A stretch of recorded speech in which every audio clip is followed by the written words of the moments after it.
तो जैसा कि आपने लास्ट ऑफिशियल एपिसोड के अंदर देखा था कि जियान को ढूंढते-ढूंढते जिया पहुंच गई थी पिलबर्ड और बियर किंग को परेशान करने लगती है और यहीं पे ओल्ड मून ने काफी सारे एल्केमिस्टों को एक स्पेशल बैरियर के अंदर कैद कर लिया होता है, जिस वजह से जियान उससे फाइट कर रहा होता है। मगर तभी जो गायम होती है वो स्पेशल बैरियर को तोड़ देती है, जिस वजह से वहाँ पे जितने भी लोग होते हैं वो भग जाते हैं और वहाँ पे रह जाता है ओल्ड मून, जो कि काफी गुस्से में होता है। और फिर यहीं से स्टार्टिंग होती है न्यू एपिसोड की, जहाँ पर हमें जंगल के अंदर तीन फिगर भगती हुई दिखाई देती है, जिनमें सबसे आगे होता है जियान और उसके पीछे होता है सॉन्किंग और काइंग। तभी जो सॉन्किंग होता है वो बोलता है अभी कि हम लोग उस मैजिकल बीच के इलाके के अंदर एंटर कर रहे हैं, इस वजह से कुछ टाइम बाद वो मैजिकल बीच भी हमारे सामने आ जाएगा और जो बंदा पीछे पड़ा है वो तो हमारे पीछे आ ही रहा है, इस वजह से हम लोग कुछ टाइम बाद बीच में फंस जाएंगे। जिसके बाद जो हमारी हालत ऐसी नहीं हो जाएगी, हम लोग पीछे जाएंगे तो उस बंदे से पिटेंगे, आगे जाएंगे तो उस मैजिकल बीच से पिटेंगे, जिसके बाद हम लोगों को ढोलक की तरह बजाया जाएगा। ये सुन के जो काइंग होती है बोलती है अभी के लिए जंगल में ऐसा कोई है जो हमारी जान बचा सकता है, तो वो है पहाड़ पे बैठा हुआ मैजिकल बीच, और इसके अलावा अभी के लिए हमारे पास कोई दूसरा ऑप्शन नहीं है, इसलिए बस जियान को चुपचाप से फॉलो करो। ये बोलती कनफू अपनी स्पीड को और भी तो फास्ट कर देते और जियान के पीछे पीछे जाने लगते हैं। जो जियान था वो सबसे आगे चल रहा होता है, मगर तभी अचानक से उसके सामने कुछ चमकता हुआ दिखाई देता है, जिस वजह से जियान अपनी ब्रेक को लगाता और बोलता है ये बिल्कुल भी अच्छा नहीं है। तभी जो स्पेस होती है वो पूरी तरीके से चटक जाती है और वहाँ पर एक बहुत ही बड़ा पोर्टल खुल जाता है और उसके अंदर से वो ब्लैक ड्रेस पहने हुए बंदा बाहर निकलता और बोलता है कि अभी के लिए तुम काफी फास्ट हो, मगर बस तुम लोग की फूटी किस्मत, क्योंकि अभी के लिए पीछे मैं तुम्हारा कर रहा हूँ, इस वजह से तुम मेरे हाथों से नहीं बच सकते हो। मगर जो जियान तो उसके डायलॉग का और इंतजार नहीं करता और वहाँ से तुरंत भागने लगता और बोलता कि जल्दी से यहाँ से भागो। मगर जो काइंग और सॉन्ग की जो ब्रेक थे वो बहुत ज्यादा घटिया थे, इस वजह से उन्हें लगाने में टाइम लग जाता है और टुकुर टुकुर उसको देख रहे होते हैं, जैसे कि अभी के लिए उन दोनों को सांप सूंघ गया हो। मगर तभी जो जियान तो पीछे से चल रहा था, अबे ताड़ क्या रहे हो, भगो वहाँ से, जैसे निकल उन दोनों को होश आता है और फिर वहाँ से तुरंत भागने लगते हैं। मगर तभी जो ब्लैक ड्रेस पहने हुए बंदा होता है वो अपनी रेकी को बाहर निकालता और उससे बना लेता है एक ब्लडी पाम और हमला कर देता है उन लोगों के ऊपर, और साथ ही उसकी जो स्पीड होती है वो काफी फास्ट होती है, इस वजह से वो कुछ ही सेकंड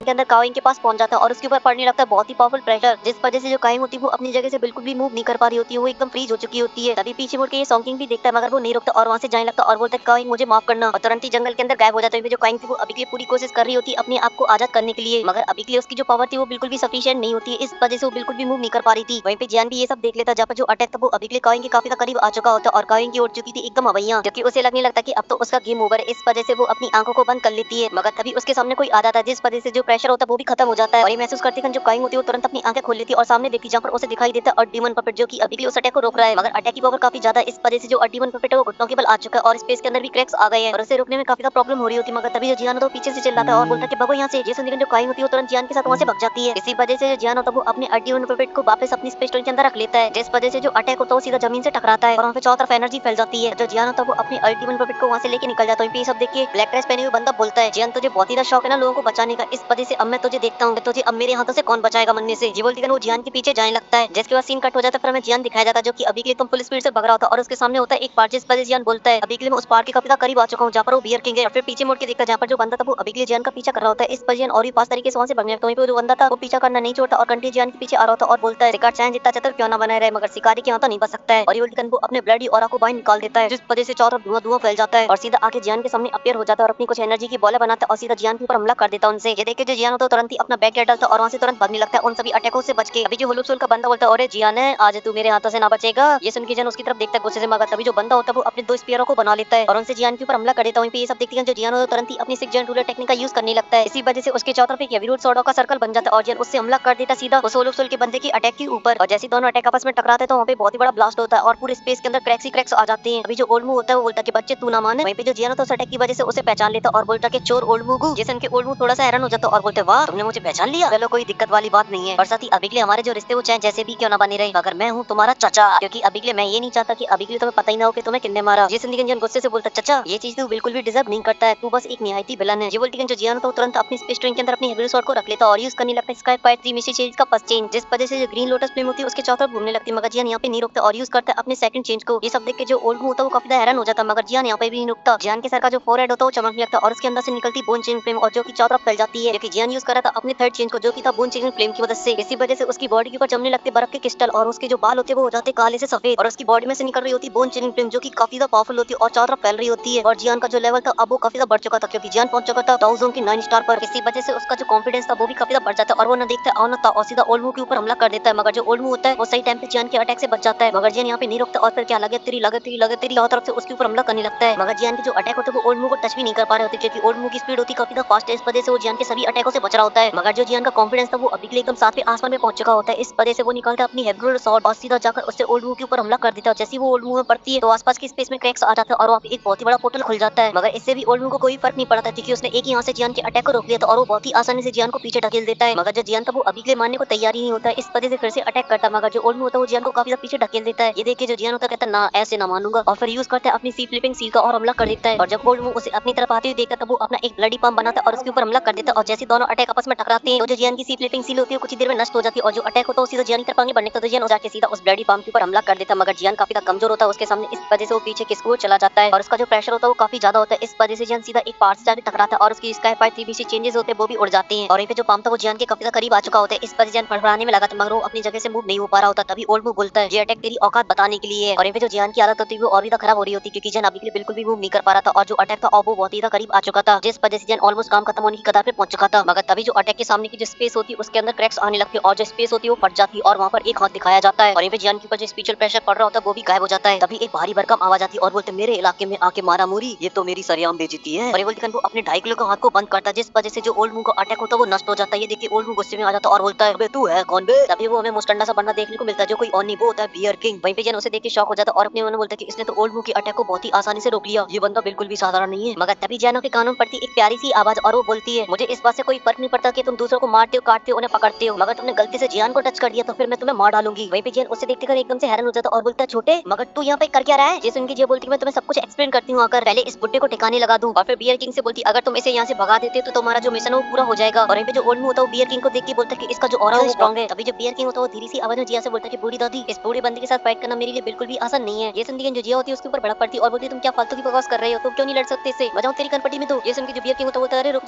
जा दादी मैं लड़ूंगा। मगर तभी ओल्ड वू बोलता है कि दोस्त अभी के लिए इस लड़के के साथ मेरा पंगा इस वजह से मैं इसे पकड़ना चाहता हूँ और मैं अभी के लिए आपसे उम्मीद करता हूँ कि आप हमारे इस मैटर के बीच में नहीं आएंगे। जो बियर किंग होता है एकदम से चौड़ में आ जाता है और आगे जाने लगता है और बोलता है जैसा कि बोला बॉस ने कि ये बॉस का बंदा है इस वजह से तुम इसको टच नहीं कर सकते इसलिए तुम्हारे लिए अच्छा रहेगा तुम यहाँ से निकल लो। जिसके बदले में अभी के लिए ये बोलने के लिए तैयार हो कि तुमने इस माउंटेन में आके क्या तंग रखा है। अब ये सब सुन के जो ओल्ड वू होता है काफी भड़क जाता है और बोलता है अच्छा ऐसी बात है तो फिर ठीक है तू भी मर। ये बोलती है वो अपने जीक्यू को बाहर निकालता और उसकी एक बॉल बना के सीधा बियर किंग के ऊपर हमला कर देता तो जो बियर किंग होता है उसे रोकने लगता मगर उसकी एनर्जी काफी ज्यादा होती है इस वजह से स्पेस के अंदर भी क्रैक्स आने लगते हैं। वहीं पे ये सब देख के जो जिया होता है तुरंत अपनी 3000 लाइट मूवमेंट को एक्टिवेट करता है तुरंत बियर किंग की साइड में खड़ी जिया होती है उसे लेके वहां से पीछे हट जाता है और जो बियर किंग होता है उस अटैक को रोक लेता है और वापस पीछे ढकेल देता है। और ओल्ड वू से बोलता है मैं इस वर्ल्ड के अंदर काफी लंबे टाइम से मगर आज से पहले कोई भी ऐसा बंदा पैदा नहीं हुआ है जिसने मुझे मारने की धमकी दी है। तू साले इकलौता है पहला इस वजह से तुझे बताना पड़ेगा मित्र असला हम भी रखते हैं। और ये बोलती है जो बियर किंग होता है वो सीधा जाके ओल्ड वू के ऊपर हमला कर देता है मगर उसके कंपैरिजन में जो ओल्ड वू की स्पीड होती है वो काफी फास्ट होती है इस वजह से वो सभी हमलों से बहुत ही आसानी से बच जाता है और अपनी ब्लडी चैनल को बाहर निकालता है और बियर किंग को दबोच लेता है और जाके बियर किंग में एक पंच जड़ देता है जिस वजह से जो बियर किंग होता है जाके सीधा एक पहाड़ के अंदर घुस जाता है। मगर बियर किंग नहीं रुकता और वो जाके फिर से हमला करने के लिए जाने लगता है जहाँ पे जो पहाड़ के टूटे हुए टुकड़े होते हैं उनसे हमला कर देता है ओल्ड वू के ऊपर। ये देखकर जो ओल्ड वू होता है वो अपने वेपन को बाहर निकाल लेता है और बहुत ही आसानी से उन सभी पहाड़ के टुकड़ों को तोड़ देता है और इसी चीज का फायदा उठाता है बियर किंग अपना पंच बनाता है और सीधा ओल्ड वू के ऊपर हमला करने के लिए जाने लगता है। मगर तभी जो ओल्ड वू होता है वो अपने वेपन से उस पंच को रोक लेता है और वहाँ पे जो होता है एक बहुत ही बड़ा ब्लास्ट और स्पेस के अंदर आ जाता है एक बहुत ही बड़ा क्रैक। मगर जो बियर किंग होता है वो नहीं रुकता और ओल्ड वू में एक चीज जड़ देता है जिस वजह से जो ओल्ड वू होता है वो स्पेस के अंदर चला जाता है। तो जो बियर किंग होता है वो भी उसके अंदर चला जाता है और उनके बीच में लगे तीरी चालू हो जाती है और उन दोनों के जो अटैक होते हैं काफी स्ट्रॉन्ग होते हैं इस वजह से जो स्पेस होता है उसके अंदर काफी सारे क्रैक्स आ रहे होते हैं। फिर ये सब देख के जियान बोलता है अरे भालू भाई तो बहुत तगड़े हैं तो ओल्ड वू को एकदम बराबर की टक्कर दे रहे हैं। और अभी के लिए इनको देखकर मुझे ऐसा लग रहा है कि इन्हें ऑलरेडी ब्रेक थ्रू कर लिया हो शायद डाउजूम के अंदर। जैसे जिया बोलते हैं कि उसने डाउजूम के अंदर कई साल पहले ब्रेक थ्रू कर लिया था। जैसे जो जियान होता है फिर से फाइट को देखने लगता है जहाँ पे जो ओल्ड वू और बियर किंग थे वो अभी के लिए तो मस्त लड़ रहे होते हैं। अभी जो बियर किंग होता है पीछे चला जाता है और बोलता है कि अब मजा आ रहा है आजा आजा आजा। जैसे उनके ओल्ड वू होता है कि तुम्हें मजा आ रहा है तो फिर ठीक है ले और तेरे को मजा देता हूँ। ये बोलती है वो अपनी सीआर फिल्म को बाहर निकाल लेता और बनाता है उससे DR-C1 पाम और फिर एक पल की भी देरी नहीं करता और सीधा उससे हमला कर देता है बियर किंग के ऊपर। और वहीं पे ये देख के जो बियर किंग होता है वो तुरंत ही अपनी DQ को बाहर निकाल लेता है और अपने पामों के अंदर डाल के सीधा हमला कर देता है। और जैसे ही अटैक और बियर किंग आपस में टकराते तो स्पेस के अंदर भी स्पेस क्रैक्स आने लगते हैं। मगर तभी जो ओल्ड वू होता है वो अपने अटैक की पावर को थोड़ा और बढ़ा देता है जिस वजह से जो बियर किंग होता है उसकी हालत खराब होने लगती है और उसके पैरों का जो स्पेस होता है वो टूट जाता है और वो कटी पतंग की तरह आता है आसमान से और सीधा जाके जमीन में घुस जाता है। मगर जब उसकी क्रैश लैंडिंग होती है तो वहाँ पे एक बहुत ही बड़ा ब्लास्ट होता है चारों तरफ जमीन हिल जाती है। और ये सब देख के जो जियान होता है उसकी मदद करने के लिए जाने लगता मगर जिया उसे रोक लेती और बोलती है चिल मार वो सब संभाल लेगा और मस्त पोज मार के वहाँ पे खड़ी हो जाती। तभी वहाँ पे ओल्ड वू भी आ जाता है और जहाँ पर बियर किंग गिरा था उसी डायरेक्शन की तरफ देख लेता मगर तभी उसके ऊपर होता है एक हमला मगर वो बच जाता है और फिर तुरंत पीछे मुड़ के देखता जहाँ पर उसे दिखाई देता है एक मैजिकल बीस्ट जिसकी होती है एक लंबी सी पूंछ और वो देखने में लग रहा होता काफी खतरनाक। और वो मैजिकल बीस्ट कोई और नहीं वो होता है बियर किंग और अब वो आ चुका था अपनी बीस्ट फॉर्म के अंदर। तभी वो एक जोर की दाड़ मारता जिस वजह से आसपास की जो स्पेस होती है वही फट जाती है। मगर वो एक पल की देरी नहीं करता और आकर सीधा ओल्ड वू के ऊपर हमला कर देता है और इस बार जो बियर किंग का पंच होता है वो बहुत ही स्ट्रॉन्ग होता है जिससे ओल्ड वू को रोकने में काफी प्रॉब्लम हो रही होती है। मगर कुछ ही देर बाद उसकी भी हवा निकल जाती है इस वजह से वो कटी पतंग की तरह वहाँ से उड़ता हुआ जाता है और जाकर सीधा एक पहाड़ से टकराता है जिस वजह से जो पहाड़ होता है वो भी टूट जाता है। मगर वो अपने आप को रोकता है और फिर तुरंत ही अपने एक अटैक को बनाता और सीधा स्पेयर से हमला कर देता है। जब बियर किंग उसे अपनी तरफ आते हुए देखता तो एक जोर की दाड़ मारता है जिस वजह से जो स्पेयर होता है वो भी टूट जाता है क्योंकि दाढ़ में था काफी ज्यादा दम। तभी जो बियर किंग होता है फिर से आके ओल्ड मुंह के ऊपर हमला करते हैं। वहीं पे ये देखिए जो ओल्ड मुंह होता है तुरंत अपना ब्लडी पम्प बनाता है और उसके ऊपर हमला करता है, मगर इस बार जब बियर किंग उस पर पंच मारता है तो वो नष्ट हो जाता है। और ये देखिए जो ओल्ड मुंह था वो सदमे से बाहर आता था, उससे पहले बियर किंग उसके पास में आ जाता है और उसमें दे मारता है, जिस वजह से वहां से उड़ा हुआ चला जाता है। वहीं पे सब देखिए जो ओल्ड बोलता है कि सभी लोग मुझे हल्के में ले रहे हैं क्या, और ये बोलती जाके सीधा बियर किंग के ऊपर हमला कर देता है और उनके बीच में लगे तेरी चालू हो जाती है। पहली बार फील आता है कि दो डॉजूम लेवल के वॉरियर फाइट कर रहे हैं और आसमान में वो ऐसी चील बिलैया बनाते हैं जो 2 साल का बच्चा भी नहीं बना पाए, पूरे आसमान को चील बिलैया से रच देते हैं। और वो दोनों अभी के लिए एकदम मस्त खड़े हुए देख रहे होते। तभी जो जियान होता है बोलता है अरे ये तो एंशिएंट ड्रैगन बियर है। ये सुन के जो छोटा पैकेट होता है बोलते हैं कि हाँ इसके अंदर थोड़ी सी ड्रैगन ब्लड लाइन है जिस वजह से इतना ज्यादा पावरफुल है। मगर अभी के लिए दुख की बात तो ये कि अभी के लिए इसकी जो ब्लड लाइन है वो पूरी तरीके से एक्टिवेट नहीं हुई है और ये तभी होगी जब इसके चेस्ट पे लगी हुई जो लाइन है वो 8 से 9 हो जाए। और जब ऐसा होगा तब ये मैजिकल बीस्ट अपग्रेड हो जाएगा और ये बन जाएगा डेमोनिक बियर। जैसन जो जियान होता है एक फ्लैशबैक में चला जाता है और बोलते हैं कि मैजिकल बीस्ट के लिए जो ब्लड लाइन है वो बहुत से इंपॉर्टेंट होती है। जैसा कि मैंने मिस मैम देखा था कि जब उन्हें पता चला था कि मेरे पास उनके क्लैन का एक एंशिएंट मैजिकल बीस्ट का बियर है, जिस वजह से वो पागल हो गई थी क्योंकि वो उनके क्लैन का मेंबर है और मैं ऑलमोस्ट मरने की कगार पे पहुंच चुका था। ये सुनते जो जिया होती है एकदम से भड़क जाती है और बोलती है फिनिक्स ड्राइव के लोग मुझे बिल्कुल भी पसंद नहीं है, आखिर उन्होंने तुम्हारे साथ क्या किया। ये सुनकर जियान बोलता है कि कुछ नहीं, मैंने तो बस उनकी ब्लड एसेंस से अपने बोन मिक्स को रिफाइन किया था, मगर फिलहाल के मैं उनका यूज नहीं करता हूं, अगर उनको पता चल गया तो मेरे लेने के देने पड़ जाएंगे। ये सुनकर जियान बोलती आने तो 2 सालों को भूत बना दूंगी मार मार के। ये बोल के जो छोटा पैकेट होता है खुश हो जाता है और फिर फाइट को देख लगते वो दोनों खड़े होकर, जहां पे जो बियर किंग होता है वो अपनी पूंछ के अंदर से कुछ कीले बाहर निकालता और उससे हमला कर देता ओल्ड बू के ऊपर। मगर ओल्ड बू ने अपने चारों तरफ एक शील्ड को बना रखा होता जिस वजह से वो बच जाता, मगर तभी वो एक फायर मैजिकल बीस्ट को बनाता और हमला कर देता है। मगर जो भालू भाई थे एकदम फुल जोश में होते, इस वजह से जाते और जाके उसमें कनपट्टी में जड़ देते, जिस वजह से आसपास का जो स्पेस होता है उसकी तो धज्जियां उड़ी जाती हैं। आसपास में जो पहाड़ वाड़ होते हैं उन्हें तो ब्लास्ट होने लगते, जैसा लगता है कि रॉकेट गिर रहा है। वो चारों तरफ वहीं पे जियान भी पूरी तरीके से कब जाता है। मगर वहीं पे जो सी आर्ट का मैजिकल बीस्ट होता है वो काफी पावरफुल होता है, इस वजह से वो अभी के लिए बियर किंग को थोड़ा सा पीछे ढकेलता जा रहा था। ये देखिए ऐसा लगता है कि अभी के लिए जो ओल्ड वो थोड़ा सा भारी पड़ रहा है, मगर तभी जो बियर किंग होता है वो दाड़ देता है, जिस वजह से जो मैजिकल बीस्ट होता है वो फट जाता है क्योंकि बियर किंग की दाड़ में तो बहुत दम। वहीं पे ये सब देख के जो ओल्ड होता है वो काफी हैरान हो जाता है और बोलते हैं भालू तो बहुत ज्यादा ताकतवर है, मगर मैं अभी के लिए अपनी पूरी पावर से फाइट करता हूं तो मैं डेफिनेटली इसे हरा दूंगा। मगर इसके जो साइड इफेक्ट होंगे वो काफी खराब होंगे क्योंकि मेरी भी एनर्जी काफी खत्म हो जाएगा और इसका इंपैक्ट पड़ेगा सीधी मेरी पिल गैदरिंग कंपटीशन पे। इसी वजह से वो तुरंत जियान की तरफ देखता और बोलता है कि जियान आज तुम्हारी किस्मत काफी अच्छी है क्योंकि अभी के लिए मैं यहाँ से जा रहा हूँ, मगर जैसे ये पिल गैदरिंग कंपटीशन खत्म हो जाएगा मैं पर्सनली आऊंगा तुझे बचाने के लिए। ये बोलते हैं उसके पीछे का जो पोर्टल होता है उसके अंदर चला जाता है और वहाँ से गायब हो जाता है। ये देखिए जो जियान उसकी तरफ भगते हुए जाता है मगर वो जा चुका होता है, इस वजह से जियान काफी गुस्से में होता है। तभी जो बियर किंग होता है वो जियान के सामने आके खड़ा हो जाता है और तुरंत ही अपने ह्यूमन फिगर के अंदर आ जाता है और बोलते हैं कि चलो खत्म हुआ ये सब। तभी जो जियान होता है उसे ग्रीट करता है और बोलते हैं कि बियर भाई बहुत बहुत धन्यवाद। जैसे बियर किंग बोलता है तुम बॉस के फ्रेंड हो, no thank you no sorry. तभी जिया उसके पास जाती है और बोलती है बहुत बढ़िया काम किया तुमने। जैसे जो बियर किंग होता है काफी खुश हो जाता है और बोलता है मेरा मिशन कंप्लीट हो गया। मगर जो जिया होती है वो जियान के पास जाती है और जियान से बोलती है कि चलो मेरे साथ मैं तुम्हें काफी सारे मेडिकल यूनिट दिखाती हूँ जो कि इस बड़े भालू भाई के पास है। और ये बोलती है वो जियान को वहाँ से लेके चली जाती है और जाते जाते बोली होती है कि वो डले डले यहाँ पे खराब हो जाएंगे, इस वजह से अपन सारे समेट ले जाएंगे, जिनसे तुम मेरे लिए कुछ पिलों को रिफाइन कर देना जिससे मेरा जो पेट है वो भर जाएगा और तुम भी अपने लिए यूज कर लेना। जैसे उनके जो भालू भाई का मुंह होता है वो एकदम सूखे छुहारा हो जाता है और बच्चों की तरह रोने लगता है और बोलता है मम्मी मेरे मेडिकल इंग्लैंड। और पे जो जियान था वो जिया से पूछ रहा था कि तुम आखिर यहाँ पे क्या कर रही हो। जैसे उनकी जिया बोलती है कि मुझे पता था कि तुम पिल गैदरिंग कंपटीशन के अंदर भाग लोगे, इस वजह से मैं यहाँ पे आके तुम्हारा वेट कर रही थी। और फिर कुछ देर बाद उसका मुंह लटक जाता और बोलता है कि मेरी अभी के लिए हालत बहुत ही खराब है क्योंकि जो मेरी पिल है वो सारी की सारी खत्म हो चुकी है और साथ ही जो मेरे क्लैन के लोग हैं वो चाहते हैं कि मैं जल्दी से जल्दी स्ट्रॉन्ग बन जाऊं, मगर मैं कैसे बनूंगी, इसलिए अब तुम मेरे लिए जल्दी जल्दी काफी सारी टेस्टी टेस्टी चीजें बना डालो। तभी जन उससे पूछता है क्या तुम्हारे लोग थे वो। ये सुन के जी हमें नोट कर देती है और फिर वो लोग तुरंत ही वहाँ से सीधे बियर किंग की पैलेस के अंदर आ जाते हैं जहाँ पर लगा था एक मेडिकल इंग्रेडिएंट का पहाड़, जिसे देख के जन काफी खुश हो जाता है क्योंकि उसके अंदर थे काफी सारे रेयर रेयर इंग्रेडिएंट। इसी वजह से वो एक्साइटेड होते बोलते क्या इस पहाड़ की अभी के लिए सारे मेडिकल इंग्रेडिएंट यहीं पर है। ये सुन के बियर किंग बोलता है कि हाँ जियान भाई मगर अभी के लिए आपको जो चाहिए प्लीज आप वो ले लीजिए। और बेचारा अभी के लिए काफी दुखी था। अभी जो जिया होती है उसके पास आती है और बोलती भालू भाई अभी के लिए तुम्हें इतना कंजूस होने की जरूरत नहीं है और मैंने तुम्हें बताया ना जियान मेरे लिए कितना ज्यादा इंपॉर्टेंट है। और फिर उसके कान में आती और बोलती है और साथ ही ये बहुत ही जल्दी एक टियर 8 का एल्केमिस्ट बनने वाला है, इसी वजह से फ्यूचर में अगर तुम्हें कोई मेडिकेट की जरूरत पड़े तो आप इससे ले सकते हो वो भी फ्री फंड में। इसी वजह से ये जो डील है वो बिल्कुल भी खराब नहीं है। वहीं पे ये सब सुन के बियर किंग की आंखों में एक अलग ही चमक आ जाती है और बोलता है तभी जन बियर किंग को ग्रीट करता और बोलता है कि जन अभी के लिए इतना ज्यादा लालची नहीं है, इसी वजह से मैं सिर्फ वही इंग्रेडिएंटों को लूंगा जो अभी के लिए मुझे चाहिए टास्क के लिए। तभी जो बियर किंग होता है एकदम से जोश में आ जाता है और बोलता है कि मैं तुम्हारा बड़ा भाई हूँ, इस वजह से सब कुछ आज से तुम्हारा हुआ और आज से तुम्हें कोई बोली भी नहीं करेगा, अगर करेगा तो मैं उसे पीट दूंगा। और अभी के लिए तुम्हें क्या चाहिए जल्दी से बताओ। जियान को जो चाहिए होते उसके लिए बियर किंग को दे देता, तो जो बियर किंग होता है उसे देखता और अपने साथियों से बोलता है भाई तुम बिल्कुल भी चिंता मत करो, सबके सब मैं अरेंज करवा दूंगा। और फिर अपने चंगू को बुलाता और बोलते कि जाओ भाई के लिए सारी चीजें अरेंज करो। जैसे उनके जो चंगू था वहाँ से तुरंत चला जाता है। जो जिया होती है जियान से बोलती है कि अब तुम आगे क्या करने वाले हो, क्या हम लोग इस पिलवर से बाहर जाने वाले हैं क्योंकि हम लोग भी तुम्हारे साथ जाएंगे यहाँ से। जैसे उनके जान बोलते हैं कि पिल गैदरिंग में थोड़ा सा टाइम है, इस वजह से मैं सोच रहा हूँ कि अभी के लिए मैं ब्रेक थ्रू कर लूँ, जिसके लिए मुझे सबसे पहले कोल्ड सोल मैरो को रिफाइन करना होगा, जिसके बाद मैं ब्रेक थ्रू कर सकता हूँ टियर 8 के अंदर। जैसे जिया बोलती है ठीक है मैं तुम्हें प्रोटेक्ट करूंगी और फिर सीन कट हो जाता है। फिर हमें जियान दिखाया जाता है जो कि क्रॉस लेग करे बैठा हुआ होता है और कोल्ड सोल मैरो को रिफाइन कर रहा होता है अपनी ग्लेस फ्लेम से। तभी जो कोल्ड सोल मैरो होता है वो एक लिक्विड के अंदर कन्वर्ट हो जाता है और फिर हमें जियान के रूम के बाहर का सीन दिखाया जाता है जहाँ पर अभी के लिए जिया और बियर किंग अभी के लिए उसकी रक्षा कर रहे होते हैं, मगर अभी के लिए वो काफी बोर हो चुके होते हैं, इस वजह से उन्हें काफी आलस आ रहा था। और जियान हमें फिर से दिखाया जाता है जो कि कोल्ड सोल मैरो के अंदर पिल सोल सीरम को मिला देता है और फिर से उसे रिफाइन करने लगता है। और जैसे जियान ग्लेस फ्लेम की हीट को बढ़ाता है वो दोनों एकदम से कंबाइन हो जाते हैं और वो एक लिक्विड के अंदर कन्वर्ट हो जाते हैं जो कि एकदम देखने में ट्रांसपेरेंट लग रहा होता है। मगर तभी जो लिक्विड होता है 7 कलर के अंदर चमकने लगता है और उसकी लाइट काफी ज्यादा होती है। मगर तभी जो जियान होता है उसके लिक्विड को देखता है और बोलते कि फाइनली मैं सक्सेसफुल रहा हूं, मगर जो अब आगे की जो प्रोसेस है वो थोड़ी सी हार्ड होने वाली है और साथ ही काफी इंपॉर्टेंट भी। ये बोलती है जो 7 कलर का लिक्विड होता है उसे जियान लेता और थक जाता है और फिर सीन कट होके फिर हमें काफी दिनों के बाद का दिखाया जाता है, जहाँ पे जो एल्केमिस्ट है वो अभी के लिए पिल वर्ल्ड से बाहर निकल रहे होते हैं। तभी उनमें से काइन भी बाहर निकल आती है और उसकी नजर जाती है सीधे जियान की कुर्सियों के ऊपर, जहाँ पे जो जियान था वो अभी के लिए नहीं था। इस वजह से जो काइन होती है वो हैरान हो जाती है और बोलती है क्या जियान अभी के लिए उस बंदे से नहीं बच पाया। तभी जो सॉन्ग होता है वो भी वहाँ से बाहर आ जाता है और काइन को बुलाता है, मगर जो काइन होती है उसकी तरफ देखती है और वहाँ से भाग जाती है। ये देख के बेचारे का दिल ही टूट जाता है। ये सब देखे जुआन कौन सी बोलती है कि फाइनली काइन ने अपना टेस्ट एकदम सक्सेसफुली पास कर लिया है, मगर तभी जो मास्टर की सेटिंग होती है बोलती है कि जियान अभी तक नहीं आया है, उसके साथ कहीं कुछ हो तो नहीं गया। ये सुन के जुआन कौन सी बोलती है कि तुम बिल्कुल भी चिंता मत करो, वो कोई मामूली बंदा नहीं है, वो डिसेबल है याओ चिन का। और यहाँ पे टियान गोसेंसी को अभी के लिए काफी ज्यादा जियान की टेंशन हो रही होती है और यहाँ पे जो लिटिल फेरी डॉक्टर थी उससे भी काफी ज्यादा चिंता हो रही थी जियान की। तभी सीन कट होकर जिया के ऊपर आ जाता जो कि अभी के लिए गुस्से से आग बबूला हो रही होती है और बोली होती है कि जियान को गए काफी लंबा टाइम हो चुका है, आखिर वो बाहर क्यों नहीं आ रहा है, क्योंकि कुछ ही देर बाद जो पिल वर्ल्ड वो बंद हो जाएगा। मगर जो भालू होता है उसे इस बात से कोई फर्क नहीं पड़ता और वो तो अपनी मस्त रंगड़ाइयां ले रहा होता है। तभी जो जिया होती है उसके पास जाती और जाकर उसमें रख के देती है और बोलती सो रहा है। ये सुन के जो भालू होता है एकदम बड़बड़ा के खड़ा होता है और बोलता है कौन ने मारा कौन ने मारा। तभी वो नीचे देखता है जहाँ पे जिया मुंह फुलाए खड़ी होती है, देखती है वो बिगी बिल्ली बन जाता है। मगर तभी जो छोटा पैकेट होता है एकदम से हैरान हो जाता है क्योंकि उसके आसपास काफी स्पिरिचुअल एनर्जी फ्लो हो रही होती है। ये देख के तो भालू भी काफी हैरान हो जाता है और बोलता है कि जियान भाई तो सच में काफी खतरनाक है, इतनी सारी स्पिरिचुअल एनर्जी को क्या आचार डालेंगे। ये सुन के जब बोलता है अरे ये सब कुछ नॉर्मल है। और फिर हमें रूम का सीन दिखाया जाता है जहाँ पे जियान क्रॉस लेकर बैठा हुआ था और जो सारी स्पिरिचुअल एनर्जी होती है वो उसकी बॉडी के अंदर जारी होती है। और जियान देखता है कि अभी के लिए उसकी स्पिरिचुअल सी के अंदर काफी सारी स्पिरिचुअल एनर्जी कलेक्ट हो गई है। वो तुरंत ही उसे डायरेक्शन देने लगता है, जिसके लिए वो हैंड साइनों को चेंज करने लगता है और एक मंत्र को बोलता है जिम टपाका डम डम डिम टपाका डम डम, जिस वजह से जो स्पिरिचुअल एनर्जी होती है वो एक फॉर्म के अंदर कन्वर्ट हो जाती है और जियान की बॉडी के अंदर जाने लगती है और वो देखने में काफी खतरनाक लग रहा होता है। और फिर कुछ ही देर के अंदर जो प्रोसेस होती है वो खत्म हो जाती है और जियान की बॉडी में से काफी स्पिरिचुअल एनर्जी बाहर निकलती है और जाके सीधा आसमान से टकराती है और उनको भी प्रॉब्लम होने लगती है और हैरानी के साथ बोलते हैं सक्सेसफुल। वहीं पे जो जियान होता है वो आसमान के अंदर आ जाता है। ये देख के बियर किंग बोलता है जियान भाई ने तो सक्सेसफुली टीयर के अंदर ब्रेक थ्रू कर लिया। वहीं पे हमें जियान दिखाया जाता है जिसके चारों तरफ स्पिरिचुअल एनर्जी फैल रही होती है। तभी जो जियान होता है वो अपनी आंखें खोलती है जिसके अंदर से भी स्पिरिचुअल एनर्जी बाहर निकलती है। तभी वो जियान की बॉडी के अंदर चली जाती है और जियान अपनी बॉडी को देखती है बोलता है क्या मुझे अभी के लिए सोल हैंड सील का ट्राई करना चाहिए, जिससे पता चलेगी जो मेरी परफॉर्मेंस है वो अभी के लिए कितनी इंप्रूव हो चुकी है। ये बोलती है वो अपनी हैंड साइनों को बनाता है जिस वजह से उसके पीछे एक बहुत ही बड़ी स्पिरिचुअल फिगर बन जाता है और बियर किंग से बोलता है कि अभी के लिए एक हाथ करना चाहोगे भाई। जैसे जो बियर किंग होता है एकदम से जोश में आ जाता है और अपना एक पंच बनाता है और उसे चार्ज करने देता है। तभी जो जियान होता है वो अपना अटैक कर देता है, वहीं पे बियर किंग भी उसके ऊपर अटैक कर देता है और जैसे दोनों अटैक आपस में टकराते तो वहाँ पे काफी बड़ा ब्लास्ट होता है। अगर जियान का अटैक जीत जाता है इस वजह से जाके सीधा बियर किंग में लगता है और उसे गोल गोल रानी कितना कितना पानी खिला देता है और उसकी जो सोल होती है उसकी बॉडी से सीधा बाहर निकल आती है। अगर उसकी फिजिकल बॉडी काफी स्ट्रॉन्ग होती है इस वजह से वापस उसकी बॉडी के अंदर चली जाती है और फिर बियर किंग हैरानी के साथ बोलता है सोल अटैक। तभी जियान उससे बोलते हैं कि भाई आप ठीक तो हो ना। जैसे उनके बियर किंग बोलते हैं कि तुम मेरी चिंता मत करो, मैं बहुत ही स्ट्रॉन्ग हूँ, मगर अभी के लिए कोई और होता मेरी जगह तो उसकी सोल की तो बैंड बज जाती है। ये सब देखे जो जियान था वो अभी के लिए काफी खुश हो रहा था। तभी जो जिया होती है बोलती है कि जल्दी से मैं यहाँ से चलना होगा क्योंकि जो पिल वर्ल्ड है वो बहुत ही जल्दी बंद होने वाला है। ये बोलती है जो सीन होता कट हो जाता है। फिर हमें बाहर का सीन दिखाया जाता है जहाँ पे जो काउंटडाउन था वो स्टार्ट हो चुका था। इसी वजह से जियान के जो चाहने वाले होते हैं वो काफी टेंशन में आ जाते क्योंकि जो गेट था वो बंद होने लगा था और कुछ ही देर के अंदर वो पूरी तरीके से बंद होने वाले थे। तभी अचानक से जो गेट होता है उसके अंदर हलचल होने लगती है और वो फिर से ओपन हो जाता है और इसके अंदर से निकलते तीन ह्यूमन फिगर, इनमें से होता है हमारा एक टर्की, दूसरी जिया और तीसरा बियर किंग। और जब उसकी पलटन उसे देखती तो काफी खुश हो जाती है। वहीं पे पूरे स्टेडियम के अंदर आ जाता है एकदम फुल जोर। जोन कौन सी जियान को देखकर बोलती है कि इसकी सोल अभी के लिए पहले से काफी स्ट्रॉन्ग हो गई है, जिसके बाद हमें जियान दिखाया जाता है जो कि अभी के लिए एकदम मन मन मुस्कुरा रहा था। और इसी के साथ ये जो एपिसोड होता है वो यहीं पे खत्म हो जाता है। अगर आपको पसंद है तो दबा के लाइक करें, साथ ही चैनल को भी सब्सक्राइब। मैं मिलता हूँ आपसे नेक्स्ट वीडियो, तब तक के लिए बाय। तो